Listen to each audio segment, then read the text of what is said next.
if you take shareholder returns out of the picture, it enables you to stretch your dollar further. Welcome to another episode of the Community Broadband Bits podcast. I'm Christopher Mitchell at the Institute for Local Self-Reliance, and I'm in St. Paul. I'm here with Rye Marcatilio, who's down in Mankato. Welcome, Rye. Thank you, Chris. Good to be here. And we are speaking with Ellie de Villiers, who is the Executive Director of Maple Broadband in Vermont. Welcome. Thank you so much. Very glad to be here. You know, just to last second improvisation, I want to say Vermonticate. Just I don't know where that came from. I doubt that anyone's ever said anything that dumb before, but just want to get that on the record. This is going to be a show that I think Rye and Ellie are going to be going back and forth, and then I'll be in a little bit. That's the goal, and then I'll probably flap my mouth more than I expect. But that's why I'm going to hand it over to Rye to kick off the interview. Rye, as you're doing that, I'm hoping you're going to introduce a certain paper that you've authored recently. I don't think I know what you're talking about. Already on to the next thing, huh? So we're having a conversation with Ellie today about broadband in Vermont. And it just so happens that myself and my colleague over at Benton, Revati Prasad, just released a paper called Neighborly Networks, Vermont's Approach to Community Broadband. And it is an attempt to look at the big picture and how the CUD model in Vermont went from existing for the last 15 years, but being a relatively localized approach to being the big apparatus through which the state of Vermont is going to solve the infrastructure gap for the communities left behind by the private broadband marketplace. Does that feel fair to you, Ellie, as a characterization? I think that sounds about right. So I wonder if you could start us off a little bit by just telling us what it's like to live in Western Vermont. I would say it's wonderful to live in Western Vermont. So I grew up here. Actually, the property that I grew up on has been in my family for several generations. So it was my great-grandfather had it as a dairy farm. And yeah, so this is where I was born. This is where I grew up. As many people do, I left the area and then I came back. So I've lived in cities. I lived as far away as South Africa, and Vermont drew me back home. It's a wonderful place to live. There's a great lifestyle here, and we have 4 full seasons, so you really get to appreciate the weather and all of its variety at all times of year. We are in Minnesota. I know that well. Although at the moment we are experiencing maybe the 5th season called torrential flooding.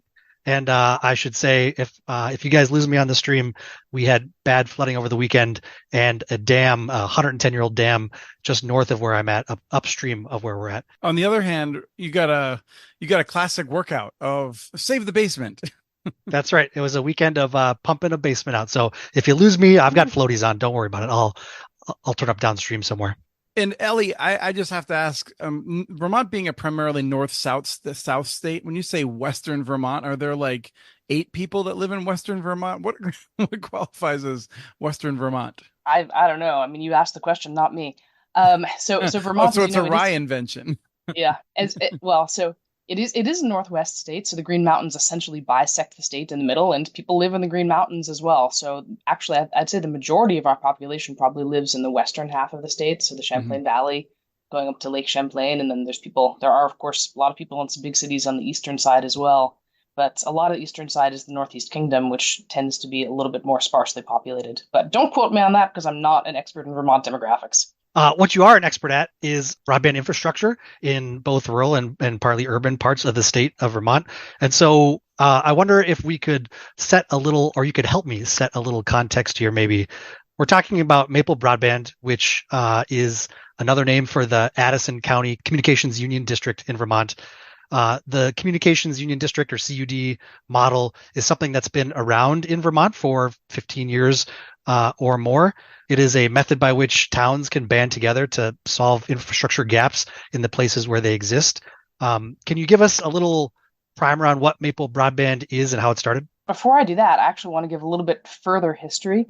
So when I first heard of the CUD model, I was actually living in South Africa. And there's a guy named Steve Song, who you probably know, maybe not. If you don't, you certainly should. And he actually mentioned EC Fiber as being a model of an innovative community network. And so, I can say with a straight face that it's known internationally, this model. And so it was really interesting for me coming back to Vermont in 2020, right before the pandemic. And of course, as one does moving countries, I was working in broadband over in Africa, and I started looking around for volunteer opportunities and jobs and whatnot. And that was right when Maple Broadband was getting going. So it was actually formed later that year. I think, I forget what month it was, in late 2020, that the governing board decided to give it the name and to file formally with the Secretary of State's office. That's a little bit of the history. So essentially, a communications union district is a grouping of two or more towns that have banded together for the purpose of furthering broadband infrastructure. So the original model, EC Fiber. So EC Fiber, when it originally started, it wasn't a communications union district. It was an interlocal agreement between towns. And the history of how and why CUDs came actually flows directly through EC Fiber, because long story short, they were trying to get funding through one method or another. And when they eventually got to the point of trying to raise funding, it turns out that no one knows what on earth an interlocal organization is and isn't really very comfortable funding such a thing. So they went to the legislature and essentially asked, could you please create a structure for us? Because the funders were saying, well, okay, but you're broadband infrastructure, so why aren't you a sewer district? Why aren't you, why aren't you something like that? Why aren't you a municipal co-op? That's why the legislature, working with the people at EC Fiber, came up with this idea of a broadband utility district called a CUD, which some people call a CUD. That's a little bit of Vermontiness for you there, but for the most part, we refer to ourselves as CUDs. Mm-hmm. So Maple Broadband is one of 10 CUDs at the moment, and I wasn't there in its early days of origination. But as I said, I moved back to Vermont in early 2020, and I actually got myself on the governing board as an alternate, and that's when the story started. I'm wondering, can you give us a picture? October, the fall of 2020 is 6 months into the pandemic. Can you give us a sense of what the broadband infrastructure gaps were like in your area at that time? I know that you had some communities that had, decent but probably higher price than they wanted to pay cable service. You had a bunch of places where the unserved and the underserved hit more than 80%, I think, places like Orwell and Shoreham. What else can you tell us about broadband in your area? The best way to answer that question is giving a little bit of a geography lesson, which I know is hard without visuals. But Maple Broadband, or Addison County Communications Union District, is comprised of 20 towns in Addison County. And within that footprint, there are 3 different ILECs. So there is Waitsfield and Champlain Valley Telecom, which as of now is actually our operating partner. So we have a partnership arrangement with them. And the other 2, one is called, its trade name is Go NetSpeed, and they operate in 4 towns in the southwestern portion. And then the remainder is from a company called Consolidated Communications. Within that footprint, there are 3, I guess you could call them metros, but 3 towns. So the biggest one is really the county seat, that's Middlebury. And then I'm actually not sure if Vergennes or Bristol is bigger population-wise. Vergennes is the small city in Vermont. It's called the Little City, so it's a tiny little area, but it's quite dense population. And then there's Bristol. So Vergennes and Middlebury are both in Consolidated's ILEC footprint, and Bristol is in Waitsfield and Champlain Valley Telecom's ILEC footprint. All 3 of those had and have to this day fairly substantial footprint from Xfinity Comcast, and then not entirely sure how much fiber. I think that Waitsfield had some fiber in Bristol at that point. I'm not sure how much coverage there was. And other than that, there was practically no fiber. Go NetSpeed had, I don't know, maybe a couple of miles and a little bit of Cornwall and Shoreham, I think. I'm not sure if they had it back then. They had it pretty soon after. But there was practically no fiber. And so some of the areas of the district, actually many towns, Orwell and Shoreham are the best examples, because they were 99% or 100% unserved, underserved, according to the definitions at the time from Treasury, but also then from the state of Vermont, which defined unserved and underserved as lacking 25.3. And so people in these areas, they would struggle to do a Zoom call. They would struggle to download documents. They would struggle to upload. I mean, you've heard the horror stories, but that was the reality. And this is, of course, particularly tough in the pandemic. And I don't want to just pick on those towns, because the same was true in Addison, Panton, Bridport as well. So it's not necessarily a question of which ILEC. It was really more a question of where there was density, there's better infrastructure. Where there wasn't, there's the challenge of opportunity cost. And so there simply was not anything other than this really, really slow and unreliable DSL. And for some additional context, Vermont is unfriendly to wireless, and that unfriendliness geographically is only exceeded by the unfriendliness of people to big towers in their view shed. So Vermont has long been known as a place that is extremely hard to serve because it is extremely low density for the Northeast especially, but in general, people don't want a lot of wireless, and wireless doesn't work really well out there. And then one other piece that I just want to throw out there is that, Ellie, you mentioned ILEX a few times. If people aren't familiar, just incumbent local exchange carrier, it just means the telephone company historically. So whoever did telephone in the 80s, we call them the ILEC today. Yeah. So you've got these connectivity problems in your area. Addison County CUD forms in the fall of 2020. Presumably, you spend a year or whatever studying the problem, you start to talk about what kinds of solutions you can conceivably bring. Today, there are, as you mentioned, 10 CUDs. They're doing a variety of things to solve the connectivity problems in their communities, everything from operating their own network to doing something open access. But a handful of them are doing partnerships. So can you tell us what solution you settled on and why? So 2021, I think the theme of this year for us as well as for others was really exactly as you said, which is trying to understand how to go from a feasibility study that many of us had funded under prior grants in over the course of 2020 or finishing up in late 2020, how to turn those feasibility studies into reality. And so the state of Vermont took about $250 million of ARPA funding, and they used that to create a broadband construction program to create the Vermont Community Broadband Board, which is our broadband office in Vermont. And so that really had two programs. There's a pre-construction program, which funded further feasibility studies and detailed design, as well as make ready. And then there's a construction program, which funded construction. So really, this is a vast oversimplification, but you can think of 2021 as the year of pre-construction design, and 2022 is the year when the CUDs got to the point of saying, okay, well, now we've done our feasibility analysis, we have done our detailed design, we have gotten our business models and our plans to the point where we can actually apply for construction funding. Because very wisely, both the Vermont legislature and Vermont Broadband Board insisted that if they were going to fund something with this construction money, there had to be a viable business plan. Because the last thing that anyone wanted was to be funding tens of millions of dollars into something which was not then going to be self-sustaining. Yeah, we'd already done that. Yeah, well, yeah. I mean, imagine that. Imagine making that mistake. So kind of an obvious thing to be doing, but nonetheless, it's a good thing to be doing. So that was really the work that we did as Maple Broadband in 2021. Is we put out RFPs and we selected an engineering firm. We did a high-level design. We started to work on detailed design, and we teed ourselves up for early 2022, getting to the point of going and applying for our construction grant. We kind of skipped a step, and I just want to go back. And Ellie, I don't want you to spend too long on it, but I am curious, what is your sense of why it is that Vermont recognized this approach that I feel like Ryan and I would say is obvious and amazing, and we still have high hopes for? Others might say the jury is out. I think we're thrilled at the way, but for me, watching the state of Vermont didn't exactly love EC fiber in the early days. I felt like they were suspicious and had concerns. And then they did a big switch, and I'm just curious if you have any sense of how that happened. I'm probably not the best person to answer that because I wasn't actually living here in the early EC fiber days. And so by the time I arrived, the decision had been made to fund public infrastructure. So, I mean, the only answer that I can give from having been around the State House and talked to people after the fact is that in as much as there may have been questioning of EC fiber in the early days, by the time the pandemic came around, EC fiber was a demonstrable success. It had succeeded in what it had tried to do, building up from its shoestrings. And there was likewise frustration with funding the private sector and perhaps not having the outcomes that were desirable there.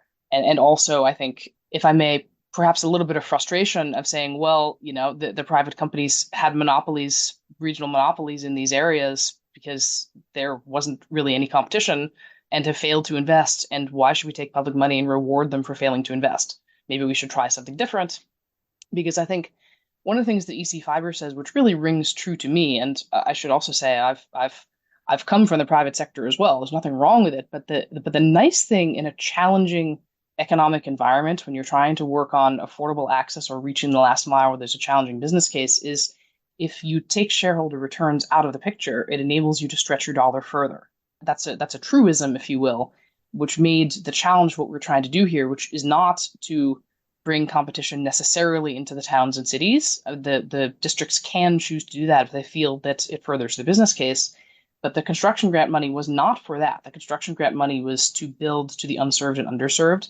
And again, if you're a nonprofit organization, you can stretch the limited dollars further. That's my sense. I don't know, again, if that's historically completely accurate, but that's my view. And I would add to that from, all the folks we talked to for the report. I think one of the themes that shot through the entire thing was those who would eventually become leadership among all the CUDs in Vermont and at the state level were looking at the early days of the pandemic and realizing that the state of Vermont was not going to be in the top 1 or 5 or 8 line items for any of the big ISPs to deploy new infrastructure to. And so they realized to an extent that if they want to solve this problem once and for all, it's going to have to become a locally based solution. That brings us nicely, Ellie, to this question of you've got a bunch of different CUDs at different stages along the way today, and you guys are doing a partnership with Waitsfield. Can you give us a sense of what that looks like? So our partnership has really 2 different angles to it. There's 22 towns that are part of the Maple Broadband District in Addison County.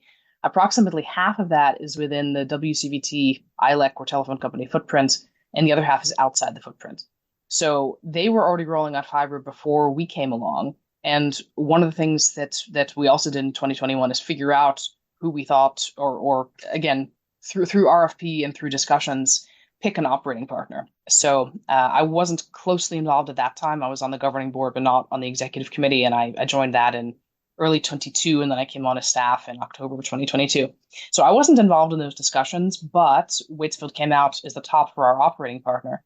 And what I mean by that is that essentially you can think of us as an infrastructure company. So we're an infraco, and Waitsfield is the servco, the service company. So it's our job to design, build, fund, ensure the infrastructure and maintain it and upgrade it over time and extend it as new houses get built and line extensions happen.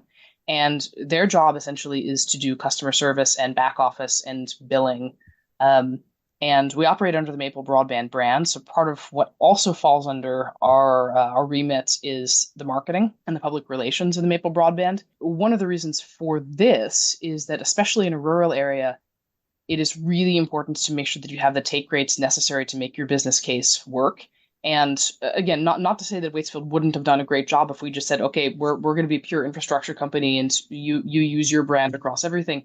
But at the end of the day, it's a little bit risky to put the trust of your financial success into anyone else's hands. Mm-hmm. Anyone that's ever had a partnership can understand this. Your partners, as great as they are, they never care quite as much about your business as you do, and that is normal and that is natural. That's part of our relationship with them, is that they essentially are the back office of Maple Broadband. When someone calls up Maple Broadband on the phone or they email Maple Broadband, they are usually dealing with an employee of Waitsfield and Champlain Valley Telecom.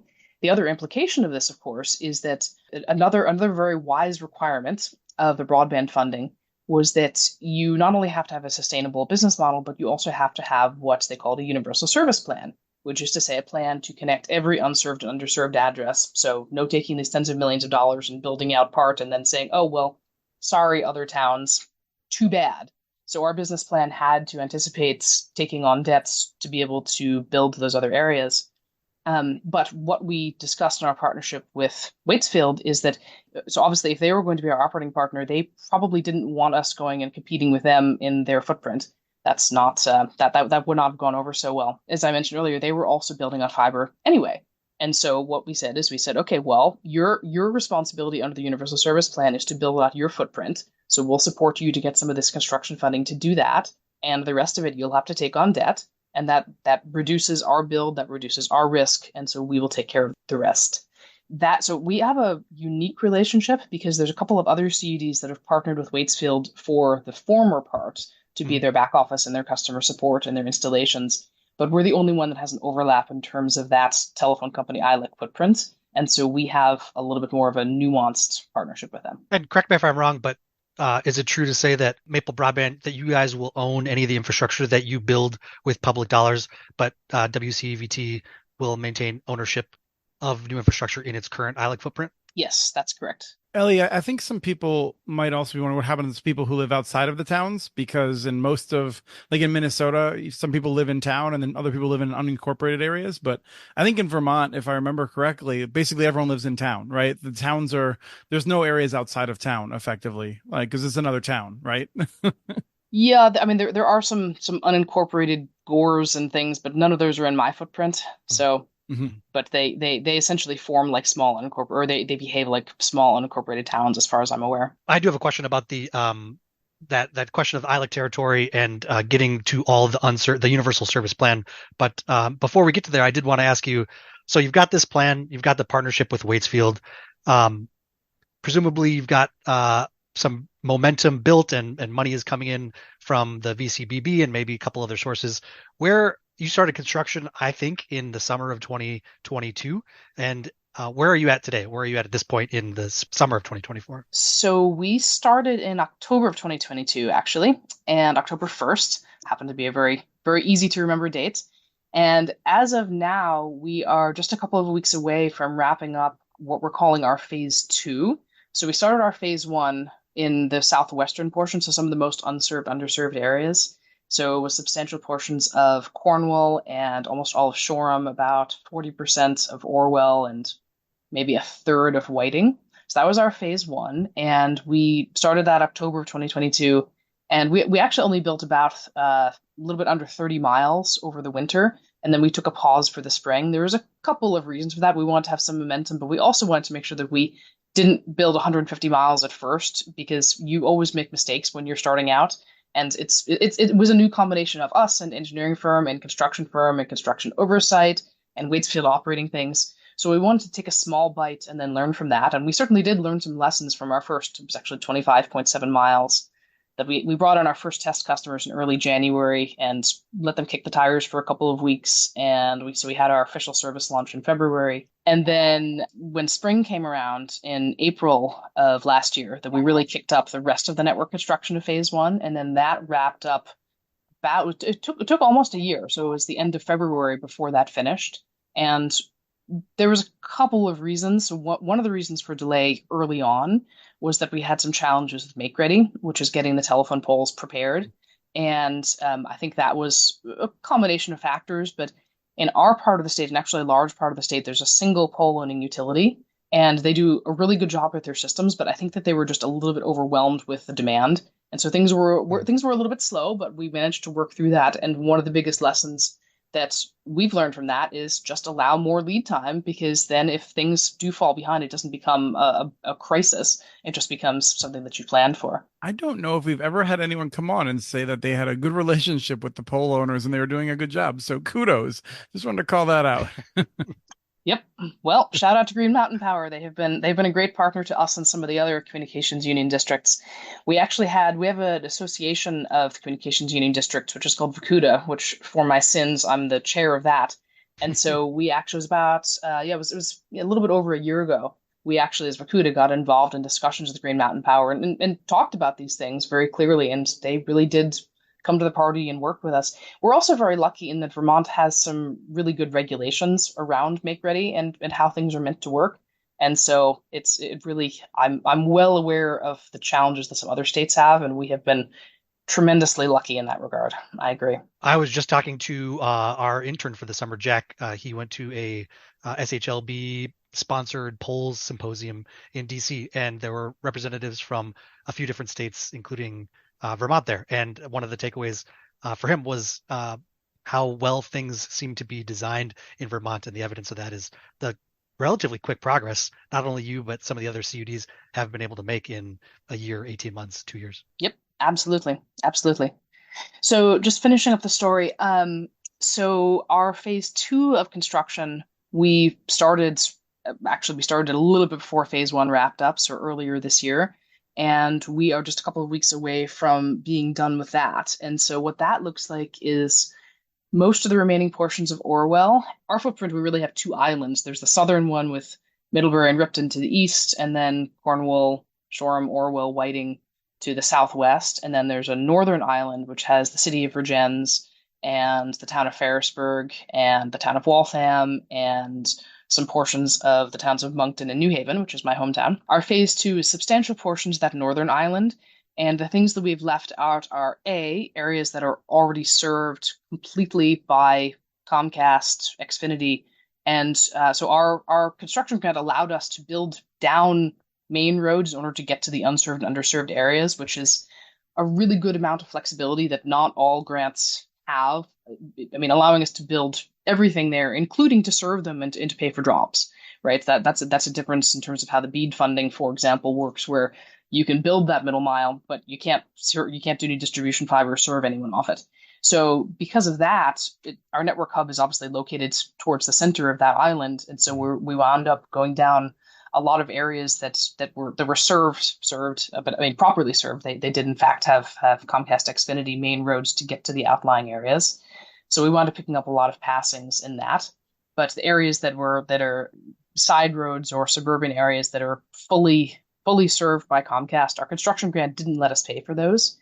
And the other areas that we excluded from that are large areas that we plan to build, I guess next year in the BEAD program if we're successful with that. The other thing that I want to add is I mentioned that our construction funding came from ARPA funds originally through the broadband program through the state of Vermont. Now, towns also received ARPA funding. And so Maple Broadband, along with other CUDs, we did go to our towns and we asked our towns for ARPA funding. And we were lucky in that exactly half of our towns gave us some portion of their ARPA allocation. Some total is $415,000.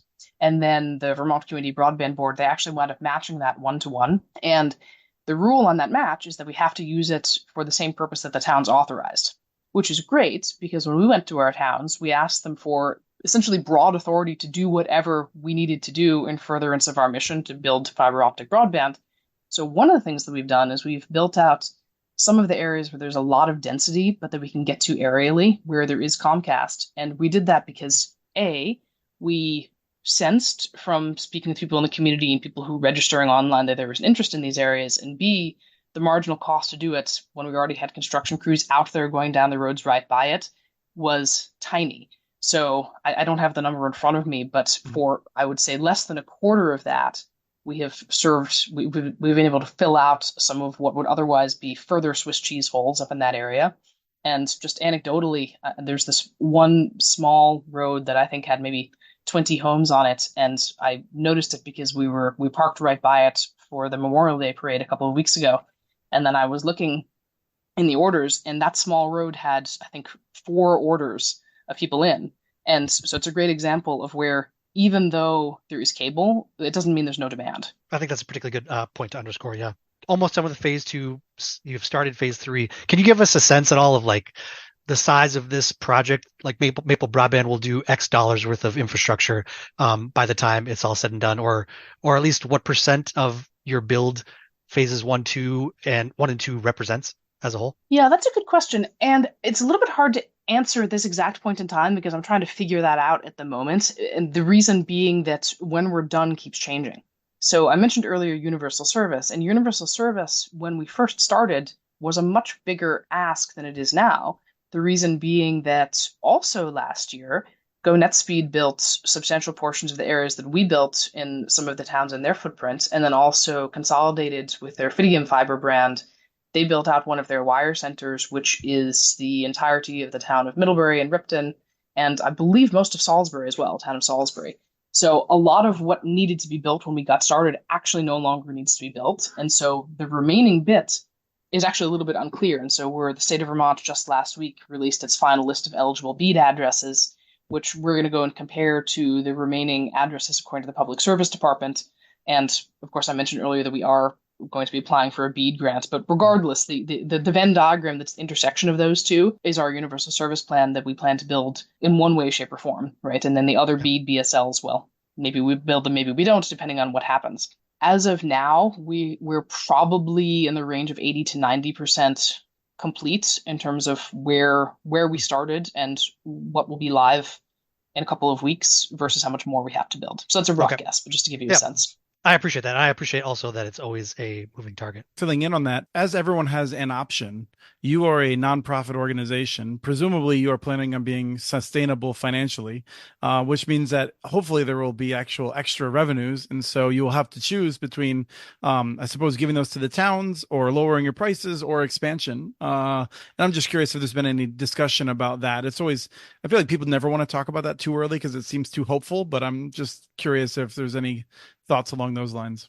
Not really further than what you've said. We've talked about it as a governing board because one of the things that the governing board has to do is to be making these decisions down the road. So originally, I should say, our original vision was that we wanted to have fiber everywhere, but then didn't take too long to realize that that may not actually be the best use of our funding, depending on what our take rate is when we're competing one-to-one with another fiber provider.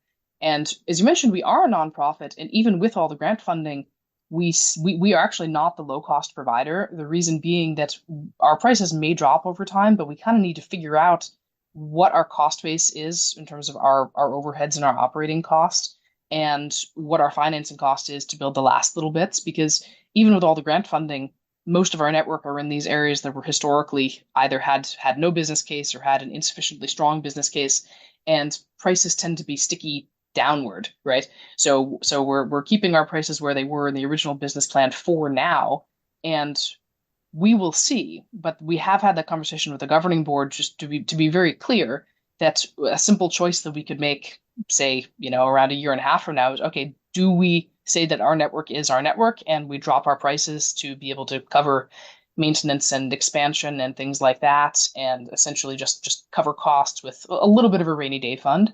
Or do we keep prices a little bit higher, invest more in affordability programs for those who really can't afford, and or start developing a war chest so that if in the future one of the areas where we don't have fiber service, if the fiber service of the competitor declines or the prices go up or something else bad happens, then we actually have the resources to be able to go and compete in that area. Again, I think you were the one of the ones who said that you don't like the term overbuild because it's really just a term for compete. So I try and use the term compete. Mm-hmm. So we've talked about this a little bit, but just to hit the nail on the head, one of the problems that the CUDs faced early on, one of the challenges I should say, is that you're looking at a universal service mandate, if hopefully I've got that right, and then also though a patchwork of coverage, some of it copper, some of it cable, maybe a little bit of fiber from the existing providers in that area, and so you face a particularly pronounced version of this Swiss cheese problem. At the same time, you mentioned Consolidated is now moving into more fiber. GoNet is responding with fiber. To what extent do you think, and we're still in a pre-BEAD world, by the way, none of the BEAD funds have been dispersed yet. So to what extent do you think, maybe it's too dramatic to say that the GoNets and the Consolidateds are trying to rush to get through the door to invest in fiber to protect their existing territory, directly in response to, the CUDs, which the state has put a bunch of money behind and has made it pretty clear that this community-centered solution is going to be the framework by which it solves this problem. I'm, of course, not sitting in the boardrooms of those companies, but I do think it's pretty indicative that after spending years and years and years not putting down a meter of fiber, all of a sudden in 2023, when CUDs got construction money, all of a sudden, at least in our district, we had large swaths that were also the beneficiaries of fiber rollouts. And one of the other things which was interesting is, in contrast to EC Fiber in the early days when they were really the only game in town, we have the interesting situation of being the challenger and being the nonprofit, but also not being the low cost provider. And so one of the other things that happens is that sometimes we encounter people who say, well, why should we choose you? The other guy is cheaper. And I say, well, that's fair enough, but you have to understand that it's a wonderful thing that you have a choice, because a number of years ago, if you recall, you didn't have a choice. We weren't here. They weren't here. You have neighbors in other parts of the district that still don't have a choice, and we need money to be able to reach them. And I have to say, people will make their broadband purchase decision for a variety of reasons. Price is one, quality, and having a local company that you know and trust brand is really important as well. People are on fixed incomes or lower incomes. I certainly don't fault anyone for choosing the cheapest option. That's a very sensible economic decision. But for those who do have a little more discretionary income, the arguments that I just put forth does seem to be pretty compelling to a lot of people. We mentioned BEAD a second ago. I'm curious, did you guys participate in the BEAD challenge process for your state? We did a little bit, but really not too much. I think that the data in our area was, for the most part, fairly clean. I'm not sure what the others did in terms of some of the broadband serviceable locations that were marked as unserved, underserved, where Mm-hmm. either there maybe was already service or where there was planned service. So I'm waiting quite eagerly to see what spits out on the other side of that.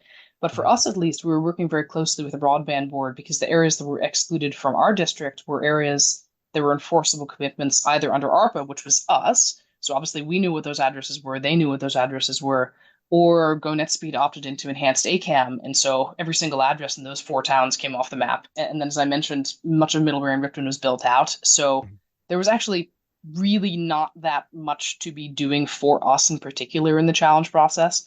Although I did challenge one CAI that was a trailhead in eastern Salisbury because it did not meet the definition in volume one of a community anchor institution where people gathered, because I imagine it was pretty rare people gather at a trailhead in East Salisbury. They don't get to count animals, the wildlife wandering by. Okay. Mosquitoes gather. Yeah, right. I think one of the reasons maybe that, and that's something that I've heard elsewhere in the state of Vermont. I think maybe one of the reasons that you guys were in a little better shape than other places that we've seen the BEAD process, challenge process play out, where it's been a nightmare, would be generous as a way to describe it in some places, is Vermont's state broadband maps have been, I think, better. They were worked on much earlier, and there were mechanisms through which the CUDs could tell the state, look, this ISP is claiming service here, but we know, in fact, there's not good coverage, or, these are areas where we need to go. That's a story that I think we heard a few times for the report. Yeah, and we've been lucky as well in our district that none of those things are happening in our district, at least not that I'm aware of. And so the bigger challenges we have when it comes to BEAD is these addresses that the FCC thinks are broadband serviceable locations that are actually abandoned buildings or trailheads or hunting camps that are 3 miles up the road in the Green Mountain National Forest that are seasonal. And so that's a national challenge that's not unique to us. So as we wrap up here, I think one of the question I wanted to end on is the same as one of the themes that we drew out from talking to the CUD leadership and the state folks for the report, which was, well, the first question is, am I right in remembering that you've got some sort of infrastructure background? Yes, so I actually started on the wireless side. I started in Wi-Fi, and then I moved into fixed wireless, and then I started working for a multinational fiber company and affordable access. So I've kind of seen it all, and also I've seen a bit of policy as well in different African countries. Yeah, so that's what I thought.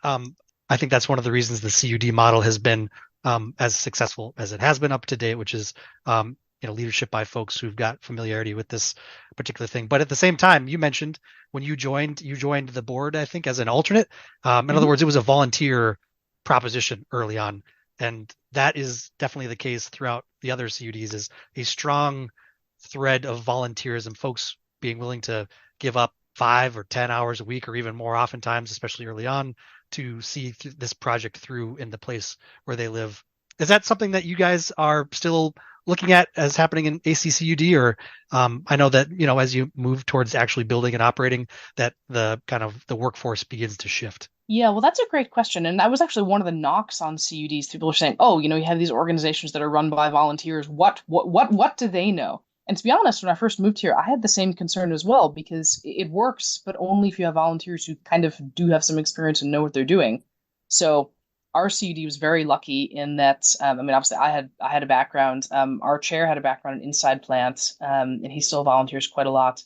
And we had a woman who was involved early on who had financed large telecom projects in Wall Street. And so she helped me with the business model and the business case and some of the presentations. We were trying to get our construction grant.